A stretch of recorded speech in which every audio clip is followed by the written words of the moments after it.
আচ্ছা শুনেন ঘটক সাহেব, আপনি যে হোলার সম্বন্ধ লই আইছেন হে হোলার আচার ব্যবহার কিন্তু ভালো হইতে হইব, কারণ আর একটা মাত্র মাইয়া আমি তারা উচ্চ শিক্ষিত বানাইছি। এ আপনি কি কইলেন ভাই সাহেব? হোলার আচার ব্যবহার অত্যন্ত ভালো, এটা পরীক্ষিত এবং প্রমাণিত। তাইলে শুনেন একটা ঘটনা। আচ্ছা, একবার এই হোলার ইফটিজিং এর মামলায় 10 বছরের জেল হয়েছিল। তার আচার ব্যবহারের কারণে জেল কর্তৃপক্ষ তার 2 বছরের সাজা মৌকুব করে দিছে। মাশাআল্লাহ মাশাআল্লাহ, তাহলে ছেলে তো অত্যন্ত ভালো। হ ভাই সাহেব হ। আচ্ছা সবে বুঝলাম, কিন্তু এ হোলা যে আর মাইয়া সাহায্য দিত না, এটার কি গ্যারান্টি? আহা ভাই সাহেব, আপনি আবার এটা কি কইলেন? আজ জানা মতে এ হোলা এই পর্যন্ত 10-12টা প্রেম করছে। আল্লাহর রহমতে এ হোলা কোনো মাইয়ারে ছাড়ি যায় না, রেকর্ড নাই। সবগুলা মাইয়া এ হোলারে ছাড়ি চলে গেছে। যাক যাক, এইটা তো ভালোর দিক।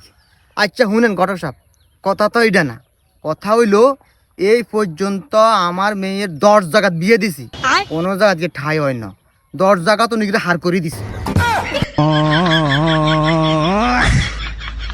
बड़ा हरामी हो बेटा।